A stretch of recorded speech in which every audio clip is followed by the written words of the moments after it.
Esporte Mais, eu vou ler algumas mensagens aqui que os torcedores do Bahia mandaram para o presidente Guilherme Belintani. O Lula do Imbuí: é muito óbvio que se o Vitória não joga na arena, não tem sentido ter uma loja ou até faixas, cores, etc. E agora na Série B vai precisar muito do seu torcedor no Barradão, com o custo baixo no seu próprio estádio. Belintani falou tudo, manda um abraço para ele. O Ícaro do Retiro: Pedro, pergunta para Belintani se ele não pensa em vender o Fazendão para poder aumentar o nível financeiro do Bahia. O que é que você tem a dizer sobre isso, Guilherme? E com relação já à cidade tricolor, o Fazendão, como é que fica isso para 2019? Naturalmente, a venda ou não do Fazendão é uma decisão do Conselho Deliberativo e da Assembleia Geral de Sócios, né? A minha sugestão como presidente será naturalmente uma venda do Fazendão com o objetivo de reinvestir em infraestrutura e, se for o caso, em pagamento da dívida, né? De parte da dívida. Não vai fazer sentido com a cidade tricolor a gente ficar com os dois equipamentos.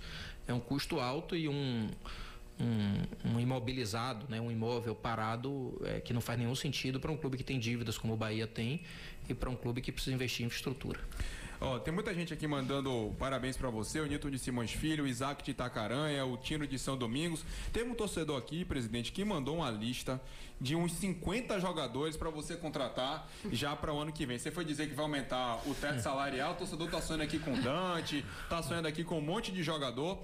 E o Omar de Simões Filho tá aqui perguntando com relação à venda dos jogadores terem sido parceladas. A venda de Zé Rafael, se não foi à vista, se foi parcelada. Grande pergunta. Foi a pergunta do Omar de Simões Filho. Omar, vamos lá, deixa eu explicar um pouco como é que acontece hoje no futebol brasileiro.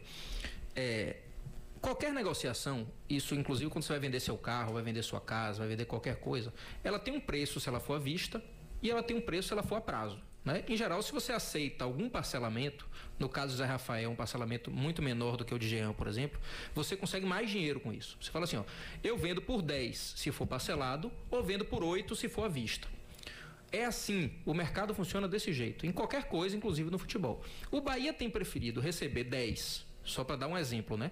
Receber 10 parcelado do que 8 à vista. É como você fazer uma compra numa loja. Exatamente. Você tem um desconto. Exatamente. O Bahia prefere não dar o desconto e receber parcelado, mas receber mais, do que fazer o que vários outros clubes brasileiros fazem. O que é que os clubes fazem? Não me dê qualquer dinheiro aí à vista, porque eu preciso urgente desse dinheiro para pagar minhas contas.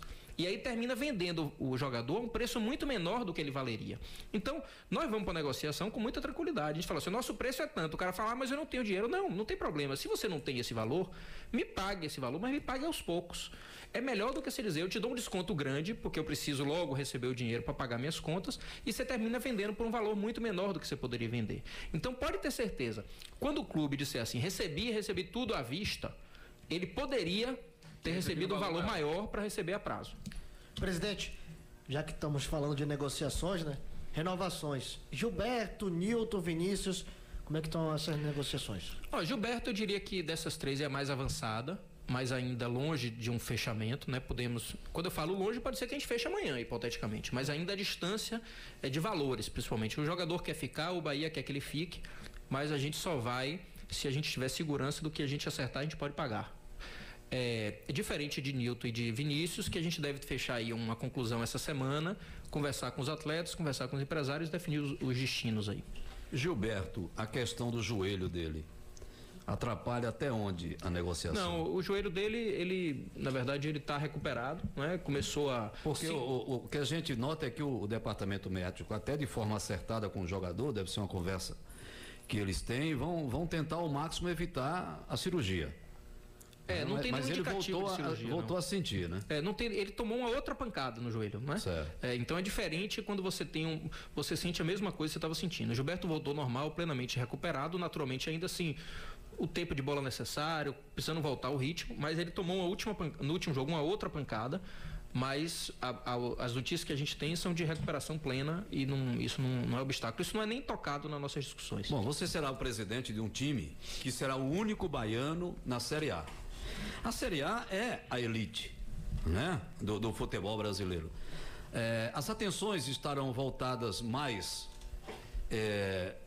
para a Série A, que esse ano, infelizmente, poderia ter 6 nordestinos, mas os 2 leões fracassaram, né? Tudo bem, subiram Ceará, Fortaleza e CSA, os 4 continuam, mas a Bahia terá um representante que será o Bahia. Imagino que essa sua responsabilidade ela triplica como é que o Bahia encara essa questão de ser o único representante da Bahia, carregando nas costas o nome da Bahia na Série A do Campeonato Brasileiro, até onde vai o aumento dessa responsabilidade? Eu não mudo nada no nosso planejamento em função de tal clube tal não estar na Série A. Não é? O nosso planejamento é um só, a gente quer ter uma permanência longa na Série A, ser cada vez mais competitivo. Eu não diria que nenhum ato nosso que a gente faz ou deixa de fazer seja diferente, porque a gente é o único baiano na Série A. Eu não acho que isso mude nada pra gente, não. Isso quer dizer que o Campeonato Baiano, Copa do Nordeste, o Bahia já tem um planejamento, como é que vai ser utilizado os jogadores, vão ser os principais, sub-23, como é que vai ser feito esse início de temporada 2019? Sim, a gente tem uma primeira leitura que é preciso ter, né? Que, por exemplo, clubes como Palmeiras, Corinthians, Flamengo, Grêmio, são clubes com poder econômico muito maior do que o nosso e disputam só 4 competições por ano. Eles têm lá o estadual, o Campeonato Brasileiro, a Copa do Brasil e, no caso, ou a Sul-Americana ou a Libertadores. Né? Nesses casos aí, 3 deles a Libertadores. Se esses clubes, com esse poder econômico que tem, com o tamanho do elenco que tem, só disputam 4 competições, como é que a gente pode achar que a gente vai disputar bem 5 competições? Então a gente precisa abrir mão de uma. O abrir mão não significa não ser competitivo, não querer ganhar, não entrar com intensidade, mas entender que a gente precisa abrir mão, sim, de fazer com que o nosso elenco principal jogue as 5 competições. E aí, naturalmente, a gente tem um planejamento para o Campeonato Baiano, que é jogar com um time mais jovem, com um time de atletas que muitas vezes ainda não foram testados no nível de Série A, por exemplo, e que possam, além de diminuir a carga do time A, do time principal, possam também ter oportunidades para mostrar seu talento e migrarem para o time A. Então o Bahia está confirmado na Copa do Nordeste 2019.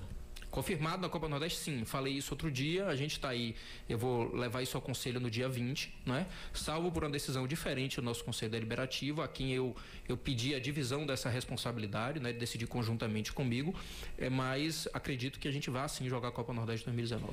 Presidente, saindo um pouquinho da esfera das 4 linhas e saindo para a questão da comunicação do Bahia, sua gestão vai ser marcada também por um momento de maior aproximação, creio eu, da instituição Bahia com os seus torcedores. Tanto do ponto de vista dos sócios, você falou que aumentou em 50% o número de sócios do plano do Bahia, mas também com relação a algumas ações que foram feitas que marcaram demais tanto o Bahia nacionalmente como internacionalmente, como a gente teve agora o Novembro Negro. Como é que isso foi discutido no Bahia e o que é que o torcedor pode esperar para o ano que vem? Olha, eu acho que, primeiro, sob o ponto de vista do marketing, a gente conseguiu aí uma alavancagem do plano de sócios, conseguimos a própria marca própria de uniformes, que também é uma coisa que a gente aloca dentro da gestão do mercado, né, de marketing, e acho que a gente teve avanços significativos. O Novembro Negro também, lógico, a gente posiciona isso como uma ação de marketing, mas não é o principal, né? A gente escolheu fazer no Bahia um núcleo de ações afirmativas que tem como propósito, lógico, elevar a marca do clube, mas tem como propósito principal discutir temas relevantes da sociedade que sejam importantes para a nossa torcida, né? A torcida, por exemplo, formada por grande parte pela classe mais popular dessa cidade, desse estado, formado também por grande parte por negros que se identificam com o clube e se identificam também com a causa do racismo e de como ela prejudica, quer dizer, quando a causa que a gente luta é do antirracismo, né? E como o racismo toca profundamente a nossa torcida em variados momentos, não só no futebol, mas também fora do futebol, né? Então a gente entendeu que causas da ação do nosso núcleo de ações afirmativas, como por exemplo o combate ao racismo, são algo necessários no nosso clube, independente do retorno de marketing que isso dê. A pergunta do Alan de Pernambués, pegando esse gancho da questão da torcida do BS, uma torcida mais popular, ele perguntando aqui: Belintani, quando vai lançar a linha torcedor do uniforme, que seria mais barato para o torcedor do Agora, esse mês ainda, nos próximos dias, eu diria. E a terceira camisa? Terceira camisa até março do ano que vem. E aproveitando o ensejo, a loja também? Também. Na abertura da loja, a gente inaugura com a camisa popular. Já tem a data já... A priori seria na semana que vem. A gente está esperando um documento final da Receita Federal aí, uma licença que a gente não tinha ainda, que a gente está esperando. Mas se tudo sair entre hoje e amanhã, semana que vem a gente inaugura. Então, loja, rapidinho, Catar, só para deixar claro pro torcedor, loja, uniforme número 3 e a linha torcedor, tudo agora nesse mês? Loja e linha torcedor ainda em dezembro. Ainda em dezembro. Camisa número 3 até março do ano que vem. Até março do ano que vem. São quantos mil sócios? Hoje, 23 mil. Quando eu assumi, tinham 15 mil sócios. Hoje são 23 mil. A meta para 2019 é chegarmos a 30 mil. Um crescimento de mais 30% no ano que vem. E até aproveitando esse ensejo, foi lançado essa semana, na verdade semana passada, hoje é segunda-feira, começando a semana ainda, a situação para poder, quem era sócio e perdeu esse direito de ser sócio, renegociar, ter uma anistia, que não é bem anistia, né, a palavra, mas que possa começar do zero de novo, voltar a ser sócio do Bahia. Isso, eu usei a palavra anistia no meu Twitter, na verdade para o povo entender melhor, não é? Mas na verdade o que é um novo vínculo com o Bahia, né? Quem fica 6 meses sem pagar